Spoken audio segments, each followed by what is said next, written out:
Hey guys, how are you? I hope you're all doing very well. This afternoon I'm going to be doing a movie review. This movie is a thriller from the UK, English language, released in the year 2015, directed by David Farr, and this film is called The Ones Below. So The Ones Below is about a married couple.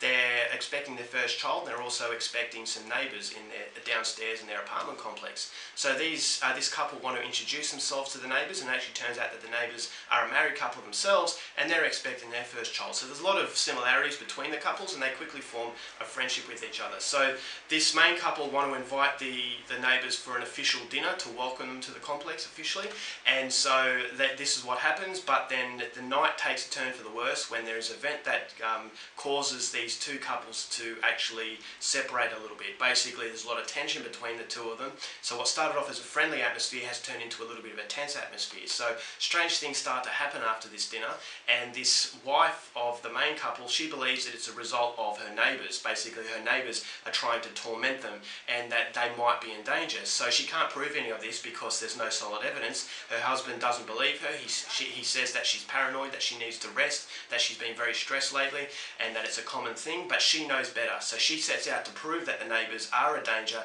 to not only herself, but her baby and also her husband. So whether or not she can, is something you're going to have to find out for yourself, because that's as far as I'm going with my synopsis. Now my thoughts on The Ones Below. I really like this film, and if you are a fan of Roman Polanski, I'm sure you're going to really like this movie as well, because this is definitely a forgotten art. Now, what Roman Polanski was so good at doing in his work was getting inside the viewer's mind, getting inside them, making them feel very uncomfortable, and actually making the audience absorb the atmosphere. And so films these days, they don't really do that. It's all about excessive gore, excessive nudity, explicit sex scenes, and, the cool kills. And so, don't get me wrong, I actually like that kind of style of film as well, but when it comes to old Roman Polanski or even Alfred Hitchcock, the stuff you can't see, it's basically playing with your psychology. I just think that not many films, it's kind of a forgotten art, that not many films want to emulate that, and when films like this come along, I'm just very pleased that this art is not, as I said, it's not dead and buried, and that some filmmakers are still trying to build atmospheres and actually make films that have a lot of ability and have a lot of patience and have a lot of dedication to the actual art.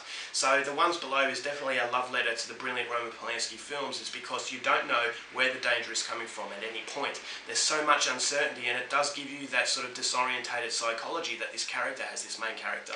And so that is what I liked about it. That's why I thought this movie is a lot scarier than a movie that just flashes excessive gore on the screen, and a movie that gives you set in stone who the good guy is, who the bad guy is. That's black and white. This movie is basically full of grey.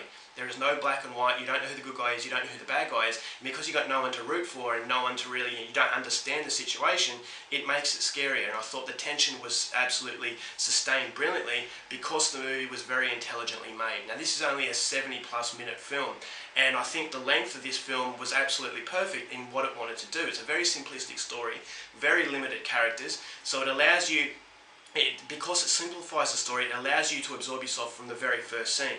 And so the emphasis on the acting was even more because, as I said, the characters are very limited. It doesn't pollute the screen with characters that are not relevant to actually what's going on. It's a very limited setting. Most of this takes part in this apartment complex, so it feels like a psychological battleground, and you're actually experiencing what these characters are experiencing, and you actually feel that these characters are real.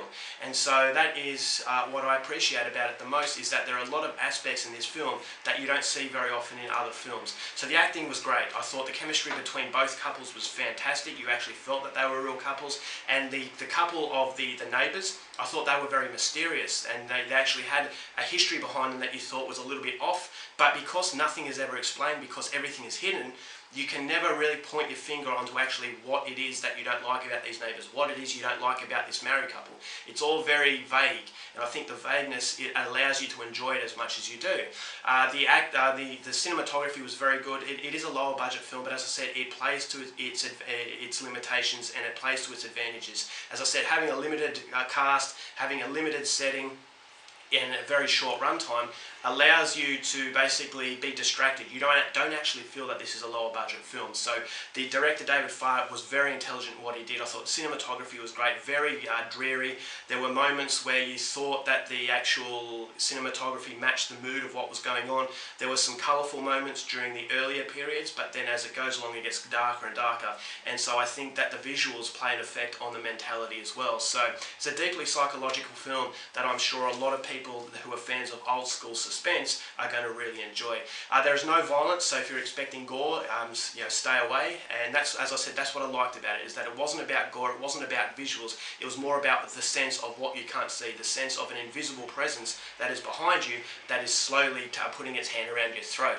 And as I said, if you don't know where the danger is coming from, that is even scarier, because you have no understanding of the situation. Is this woman going crazy, or is this woman in danger? Because she can't prove it, you feel that she's all on her own and that she has to fight this danger by herself. But because she doesn't know exactly if she is going nuts or if she is onto something, you feel her sense of panic, and you feel her sense of desperation into trying to get to the bottom of what was actually going on.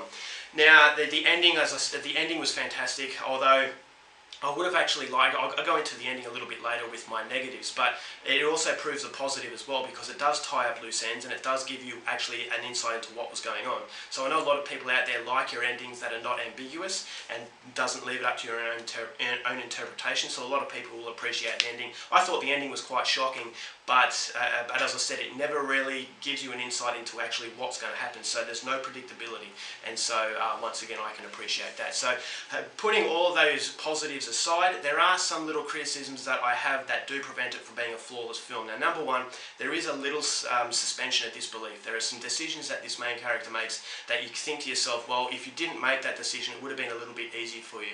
But you can understand why they make these decisions is because the movie wouldn't allow itself to progress the way it wanted to if she actually made a sensible decision. So you can kind of understand that, but if you are a fan of ultra-realistic films with no suspension of disbelief, it will get on your nerves a little bit. So that kind of aspect was a tiny negative. And also the negative of, as I said, the set-in-stone ending, the ending that ties up all loose ends. I actually thought it would have been better to have an ambiguous ending, a very, make up your sort of mind ending, because the rest of the film is definitely ambiguous. It's definitely, make up your mind, is she in danger or is she not? And then if the ending was like that as well, it would have actually made you think about it a lot more. But because it sets itself in stone, okay, you actually know what was going on. And so it kind of feels like it's a little bit of a contradiction to the brilliant sort of level of uncertainty that the rest of the film had. So as I said, that is only a tiny negative, and there's two tiny negatives that do prevent it from being a flawless film.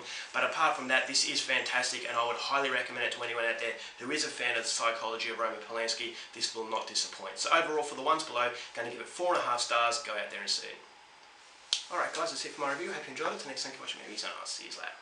Bye.